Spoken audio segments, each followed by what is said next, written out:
Kazakhstan'dan Salim, welcome to inform you. The annual United Nations Climate Conference COP28 concluded last week in Dubai with nearly 200 nations signing a 21-page agreement. World leaders have reached a new agreement to tackle climate change at the big event.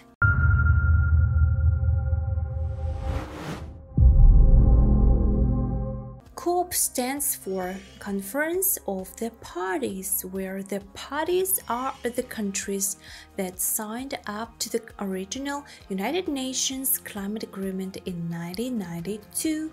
COP28 was the 28th annual United Nations climate meeting where governments discuss how to limit and prepare for future climate change. The summit took place in Dubai in the United Arab Emirates. The event was kicked off on the 30th of November and lasted to 12th of December, but overrun by a day. According to the presidency of the event, over 2 weeks at COP, over 100,000 people attended, 156 heads of state and government, 22 leaders of international organizations, over 780 ministers, 500 mayors, over 50,000 students, and thousands of other key stakeholders, including parliamentarians, youth, businesses, philanthropists, civil society, indigenous people. For the first time, countries agreed on the need to transition away from fossil fuels in energy systems. The United Arab Emirates consensus includes an unprecedented reference to transitioning away from all fossil fuels in energy system in a just, orderly, and equitable manner in this critical decade to enable the world to reach net zero emissions by 250 in keeping with the science, the text calls. This is seen as an important recognition that richer countries are expected to move away from coal, oil, and gas, encourages parties to accelerate ambitious economy-wide emission reduction targets, and there are next nationally determined contributions also published in the final document. Offers a new specific target on tripling renewables and doubling energy efficiency by 2030. So, the agreement includes global targets to triple the capacity of renewable energy like wind and solar power and to double the rate of energy efficiency improvements both by 2030.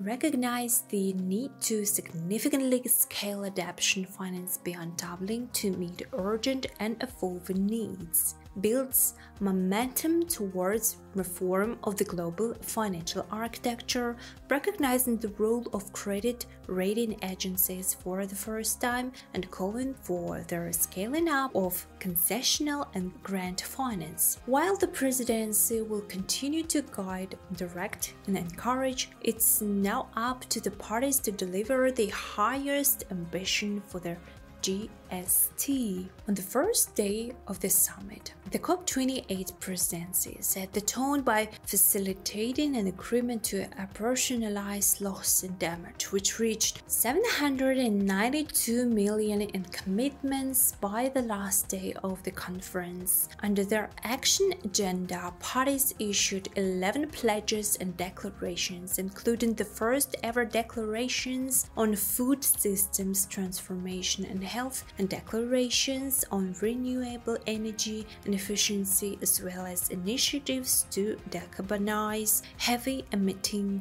industries. In total, COP28 mobilized more than $85 billion in funding, including $3 and $5 billion to replenish the Green Climate Fund and almost $188 million toward the Adaptation Fund.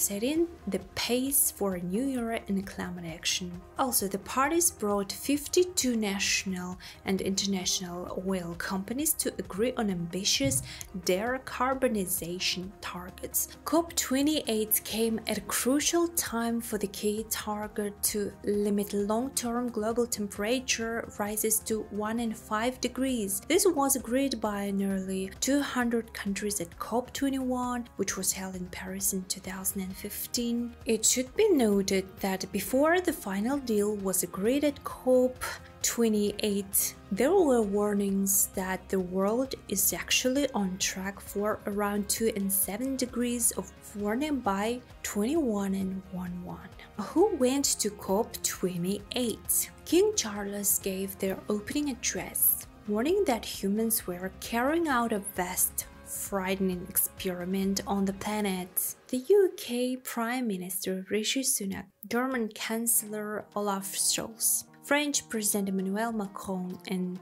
Indian Prime Minister Narendra Modi were among the world leaders to attend the beginning of the summit. However, the US President Joe Biden and China's Xi Jinping did not go. For the first time, there is a recognition of the need to transition away from fossil fuels after many years in which the discussion of this issue was blocked, UN Secretary General Antonio Guterres said in his speech at the COP29.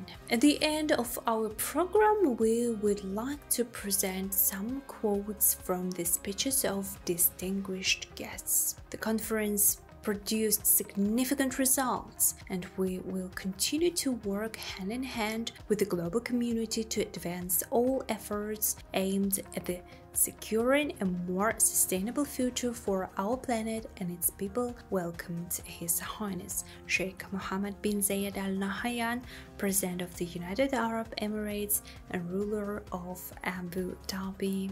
We need to bridge the gap between the global north and the global south, and those who promise must deliver. Those who pledge must act. I'm determined to do everything in my power to restore faith and confidence in multilateralism. I will hold every state, every party, and every stakeholder accountable for keeping 1.5 degrees in reach, said Dr. Sultan Al-Jaber, COP28 President. Antonio Guterres, United Nations Secretary General, declared COP28 occurred at a decisive moment in the fight against climate change. It's important that the outcome of the global stocktake clearly reaffirms the need for limiting global temperature rise to 1.5 degrees and that this requires drastic reductions in emissions in this decade. For the first time, there is a recognition of the need